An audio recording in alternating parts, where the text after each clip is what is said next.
The Dharma, incomparably profound and exquisite, is rarely met with even in hundreds of thousands of millions of kalpas.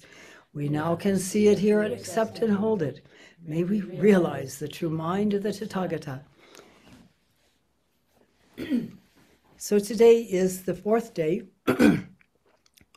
of this January 2024 7-day sesshin.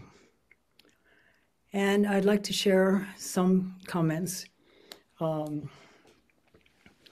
First, from a couple of, the first one's by Albert Einstein, and then some from some Tibetan teachers, and then something from Mitra-roshi, and finally, something that we heard again and again in Rochester, at the Rochester Zen Center, and it is absolutely vital. So let's begin. So Einstein says, in the midst of every difficulty lies opportunity. We spoke about this yesterday as well. In the midst of every difficulty lies opportunity. Why? Because we're pushed against a wall. We can't go in our usual ways, or at least we try to, but they're not successful. So we have to open to some other potential way of working. And it is often quite effective. But we don't like to move off our nice, comfy place. And so it's a challenge. Also, the other aspect of this is that nobody wants difficulty. Nobody wants challenges unless we're a little unusual. I mean, if you're into rock climbing, sure, that's a challenge. And it's usually pretty rewarding. And that is the thing with challenges. When we give ourselves to them, and to continue this rock climbing analogy, with utter attention, presence, focus, then it's amazing what can happen. I'm convinced that people who do rock climbing are inspired by it, are wanting to do it because it is so rewarding and so fulfilling. And why is it rewarding and fulfilling? Because we have to focus. We can't climb a mountain, especially some of these amazing climbs that people are doing, without being really, really attentive. And the downside of not being attentive is possibly to lose our lives. I know at least one person who is paraplegic as a result of rock climbing. And there are countless others as well. But that said, there are plenty of people who are quite successfully climbing mountains, climbing the steep cliffs of mountains, and finding it incredibly rewarding, addicting really, because of that, the joy and the focus and the mind state that comes from that focus and presence. Now, we're not ordinarily used to that focus, but people who do extreme sports find that they do develop it. You have to. You can't do an extreme sport otherwise. I remember many, many years ago when I was living in Santa Fe, I would hike up the mountain behind St. John's College, and I would run down. It's quite a steep slope, and it's full of loose rocks, and so I had to be absolutely present with that. It was an exhilarating experience because I had to be so present. But there are a lot of reasons why people don't want to be present. And those of us who come to Zen practice often find that these reasons raise their ugly head. So now let's try to think of where I can put these glasses. Okay.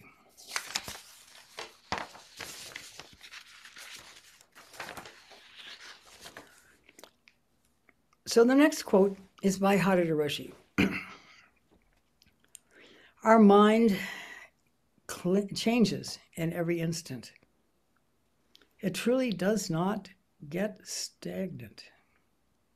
Although we may feel like it's getting stagnant, we may feel like we're getting stuck in a rotating condition where we have repetitive thoughts and so on. That's not our mind, or actually, it is our mind, but it's not the deepest aspect of our mind. It does not get stuck. And if we can realize this state of mind where we are not stuck, we're not caught on ideas of something. We're not caught, and we know that deepest wisdom.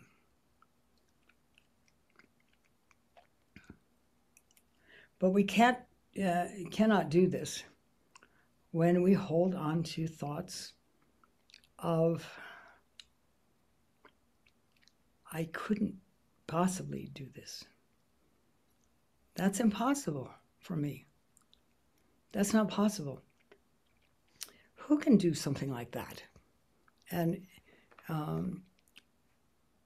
everybody, at certain points, multiple points often, in our Zen practice, has those thoughts. I don't even know what to do. I don't even know how to do it. I don't know what I'm looking for even. So how can I move forward? And then, of course, we have all the thoughts and ideas in our heads, all the conditioning that we've come into Zen practice with that reinforces that.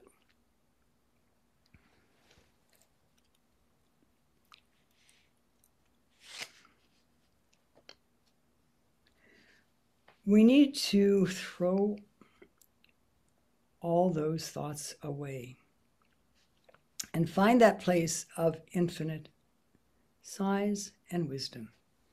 That's what Mitra-roshi has said. That, of course, is who we really are, of infinite size and wisdom. And though we may not realize it, and it will take a long time to realize it, it's true.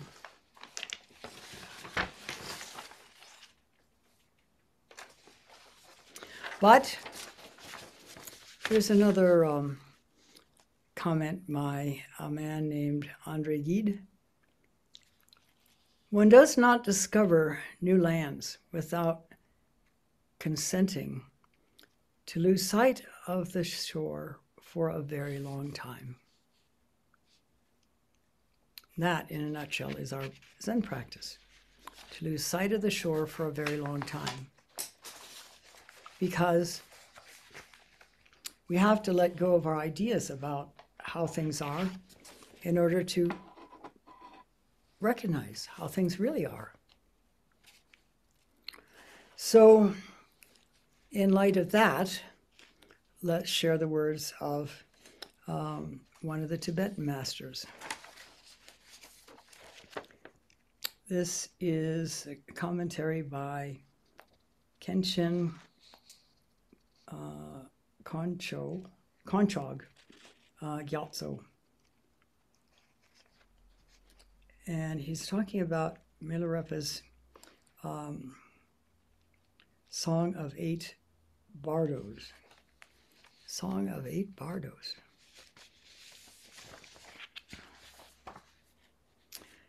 The mind is like an ocean, and all mental activities are like ocean waves. Ocean waves arise from the water and dissolve back into the water. When a wave manifests, we can point to it and say, this is a wave, but the wave is of the water. It's of the same nature as the water.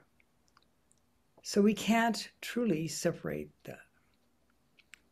Big waves and small waves may come, but the water itself is unchanged. Water with waves and water without waves is still water. They may temporarily appear to be separate, but upon examination, they are actually seen to be a single nature. Similarly, when we are skilled at meditation, we can see that all phenomena are manifestations of the innate nature of mind. All phenomena are manifestations of the innate nature of mind. There's nothing outside of mind. Our thoughts are like waves on the water. Sometimes they're crashing and aggressive. Sometimes they're gentle, or sometimes they're not there at all. But we take them to be reality. Whereas reality is what they're coming from. And they're just manifestations of phenomena, of things, ideas, thoughts that aren't real. They come and they go like waves. It's a jump to really consider that, but it is the truth. We are so conditioned to believing our thoughts and to try to get away from dysfunctional thoughts, difficult thoughts, painful thoughts, into pleasant thoughts or pleasant mind states. But it's all like waves on the water. And the important thing in terms of being able to become free of those thoughts, whether or not they arise, is to comprehend the water, so to speak. There are a couple of sayings in Zen that is the same. The sky, for example, is likened to our natural mind, our true mind, because clouds don't really obscure the sky. The sky is still there, behind the clouds.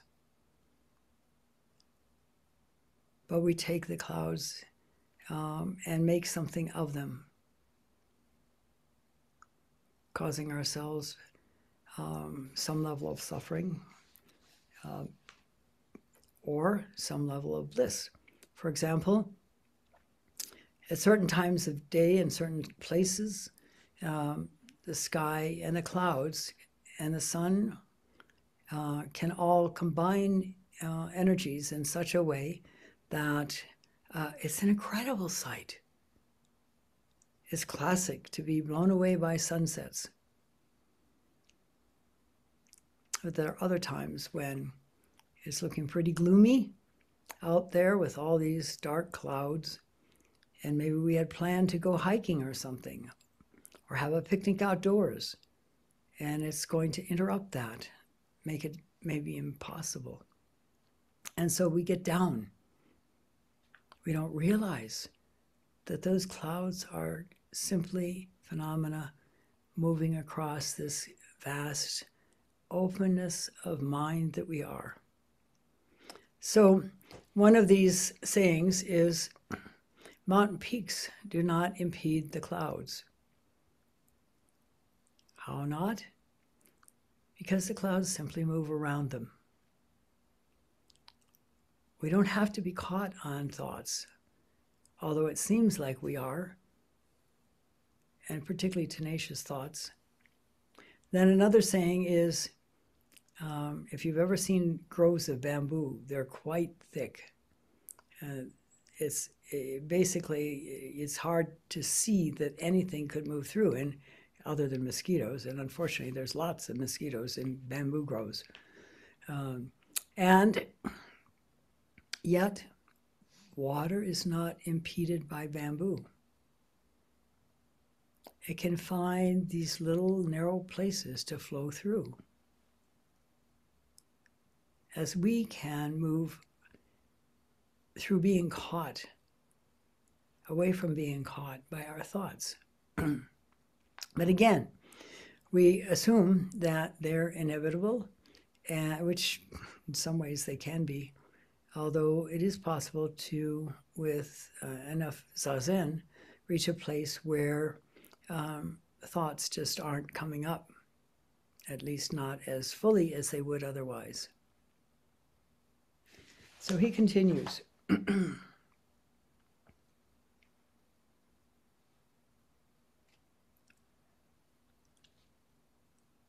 Water with waves and water without waves is water.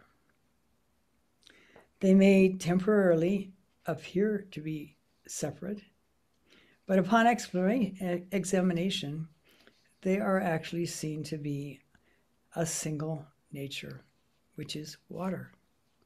Similarly, when we are skilled at meditation, we can see that all phenomena are manifestations of the innate nature of mind. Different experiences come and go, but when it comes to the mind itself, nothing has happened. Fancy that. We're sure that the mind, that we're filled with thoughts, and their thoughts are sometimes racing around in our head. Sometimes they're just marching through like a parade, attempting to grab our attention. And yet, the mind itself, which is not separate from this, and that's a hard thing to comprehend, but it is true. The mind itself has not changed.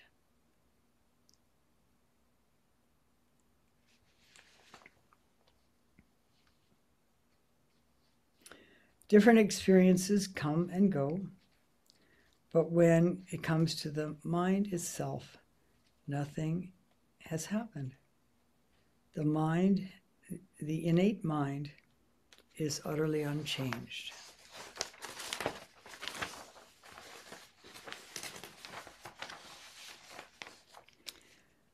We should focus on the mind in our meditation, rather than getting involved with the myriad manifestations that are within that. And here, how to do that? Recognize that as you go along in life, there's lots of things that appear and disappear. If you're taking a ride in the country, for example, you go past the different sites, maybe countryside with houses and farms, maybe forests and maybe mountains or meadows or streams. It's always changing. And yet, we don't have to pay attention to it. If we're engrossed in deep conversation with our driver or somebody else in the car, we more or less know that these sights are going by, but we're not focusing on them. They're not caught. We're not caught by them. And in this sense, the analogy is, for example, extending the out-breath, and with that innate curiosity about what you're going to find if you reach far enough through it. And then the thoughts, they can be hanging out in the background. It's no big deal. We don't try to get rid of our thoughts. The original instructions, translated from Japanese, is to cut your thoughts. But what it means really is not to get rid of your thoughts. It means to cut your attachment to those thoughts. And this is relatively easy if the thoughts are benign. It's harder if the thoughts are compelling. But if you find yourself being caught in a particular thought, then focus even more completely on the extension of the out-breath. And you do that several different breaths in a row, reaching as far as you can, not to get rid of the thought, but for what's beneath the thought. And then the thought will get tired and not bother you anymore.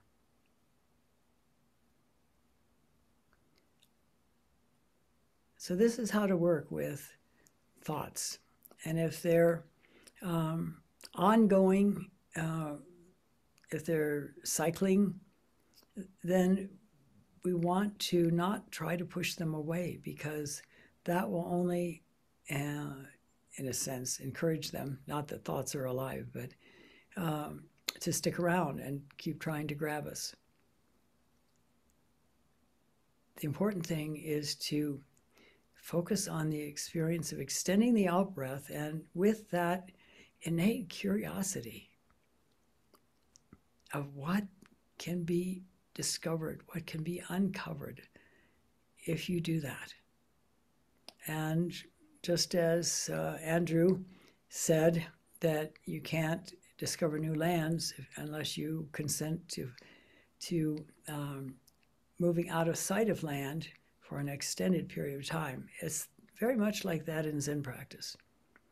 You have to go into the unknown, where nothing necessarily comes up, although our mind, we try through our conditioning to fill that space with ideas, thoughts, conjectures, all that kind of thing, because somehow we get so accustomed to thinking, or as Roshi Kapleau used to call it, thoughting, that it's uncomfortable to be in silence.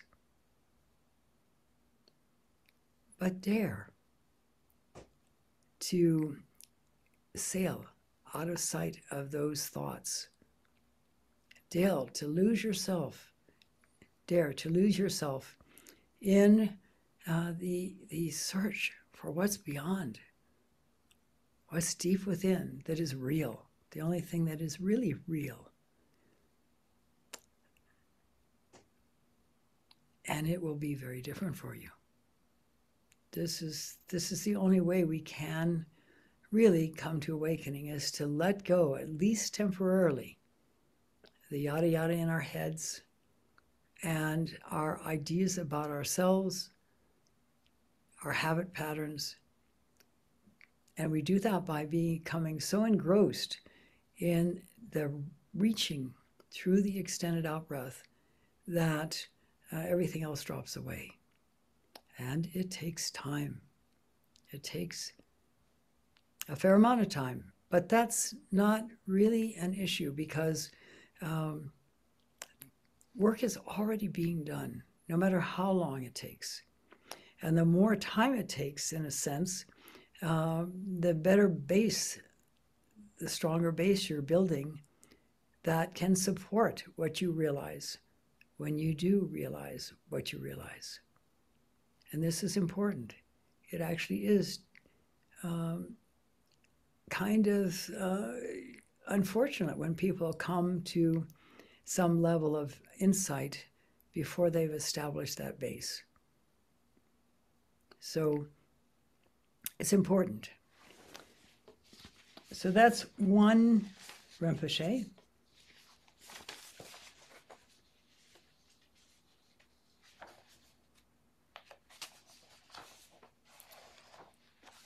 And then Mingyur Rinpoche, who you may well be familiar with. I hope you are, because he has written an incredible book, his last book, but his first book is also excellent too, because many people come to Zen practice through some level of trauma, and there can be panic attacks, and that's exactly what he had to contend with as he was starting to do Zazen, including it plagued him until he was 13 years old and realized in the midst of a 3-year, 3-month, 3-day retreat, which is classic in the Tibetan Buddhist practice, that he was just tired of falling into these panic attacks, particularly whenever he was in crowds.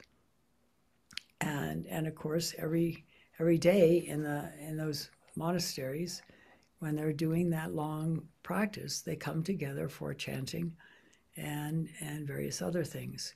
And so he was periodically in a crowd, and it would trigger a panic attack. And so he finally decided he was going to leave the group practices until he got finished with the panic attacks, not by escaping the panic attacks, but by taking the time and the space to go into his room and confront them right on. And it only took him 3 days before he mastered it and never had another panic attack after that, because he went straight into the experience of the panic, which is another way of saying working with a felt sense of the energy of that panic coming up, not the story of it. He doesn't say a thing about the story.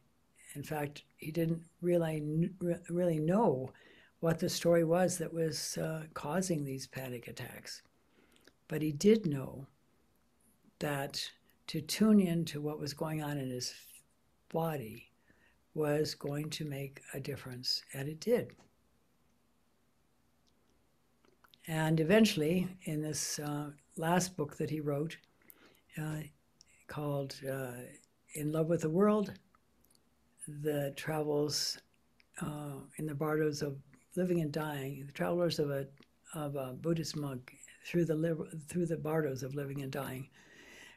That's a really dynamic book. It's very encouraging. It's very relevant.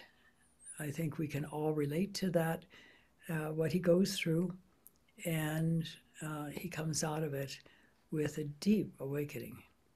He's quite changed after that period of 5 years of solo. He kind of escaped the monastery where he was already teaching and did a pilgrimage, a solo pilgrimage for 5 years, incognito, as a simple pilgrim. And in that role, he could encounter all of his fears and work through them, and actually have an experience of coming so close to dying that he recognized that he was dying and came to peace with it. So he says, meditation goes beyond the serene or blissful state present in pop culture. It is not a zombie-like state that is free from thought and emotion either. He says, the meditation process of discovery, a path of realizing the inherent potential that exists within each of us. This is requiring a curiosity, an exploration. It's a path of discovery. And this is something to kind of encourage your Zazen, because it's not just not knowing. It's not knowing with a path that involves curiosity, perplexity, a need to know, a need to return to what many of us sense we've lost touch with. And we do that through discovery, through using the extended out breath and the presence, the utter presence that it provides, or that it enables, to reach, to search, to be curious, to be open to possibility that we will realize something. Very important that we will return, that we can return to that sense of something incredibly valuable, temporarily lost.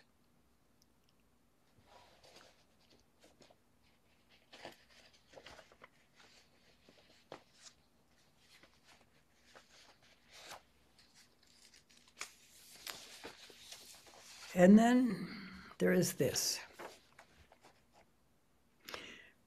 Nothing limits achievement like small thinking. Nothing expands possibilities like unleashed imagination. But this is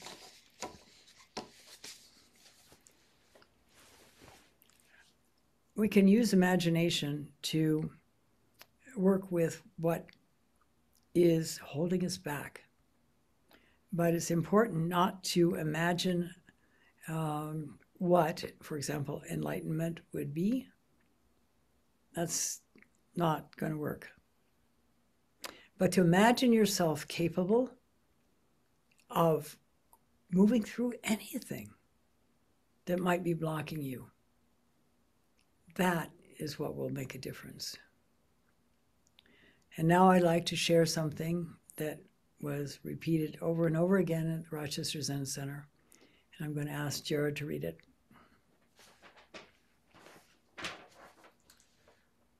Commitment. Until one is committed, there is hesitancy, the chance to draw back, always ineffectiveness. Concerning all acts of initiative and creation, there is one elementary truth, the ignorance of which kills countless ideas and splendid plans. That the moment one definitely commits oneself, then providence moves too. All sorts of things occur to help one that would never otherwise have occurred. A whole stream of events issues from the decision, raising in one's favor all manner of unforeseen incidents and meetings and material assistance, which no man could have dreamt would have come his way. I have learned a deep respect for one of Goethe's couplets. Whatever you can do or dream, you can begin it. Boldness has genius, power, and magic in it. So, whatever you dream you can do, begin that. Taking that step into the unknown, taking that step with determination, and everything will move forward to help you achieve that. Of course, it may not be necessarily obvious, and here I speak of some of the challenges that can come up for people, but one of the biggest challenges is feeling like we can't do it. So to take that step and say, I am going to do it, and really mean it, will make a big difference. That said, every sesshin for a long time in Rochester, Roshi Kapleau used to say, make this sesshin the sesshin where you break through. And so I would say, okay, I'm going to break through the sesshin, but my heart wasn't in it.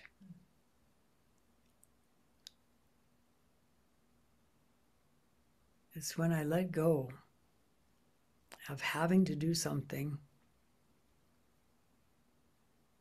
that it began to unfold. And so what I was really letting go was not having to do something, but having to do something, not doing something. And that's something to differentiate. Karma can come into this as well. But when we do Zazen, our karma speeds up. So take heart.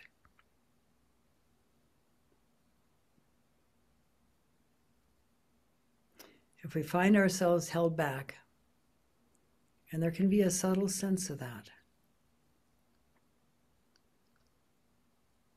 don't buy it. Imagine yourself succeeding. And gradually it'll happen. It's one of the biggest things that stops people in their tracks in Zen, and even makes them choose not to continue.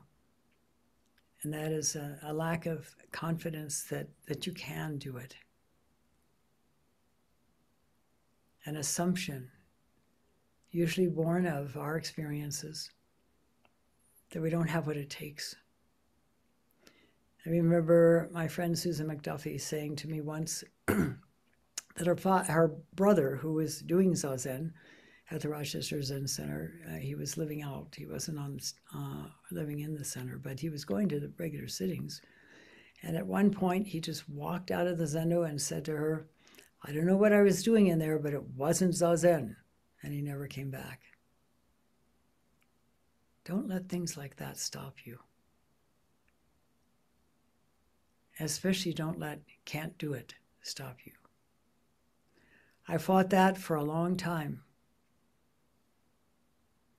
But in the end, I was able to override it, and it didn't stop me. And I'm so grateful that I was pushed to the edge, because I realized there was nothing else that was going to work to bring me lasting peace and happiness. That my life, if I didn't push myself to that point, was going to be a continuous roller coaster of ups and downs, mostly downs, mostly painful experiences. But because I knew there was no alternative, if I wanted to have some peace and some joy in life, that I would have to do it. And so that brought me to that level of commitment that Goethe talks about. And the rest is history. But I can tell you that for a long time, I felt like I couldn't do it. I felt like I wasn't capable of doing it. But I discovered, and pushing through anyway, that I was. And so can you. Thank you for listening. We'll stop now and recite the 4 vows.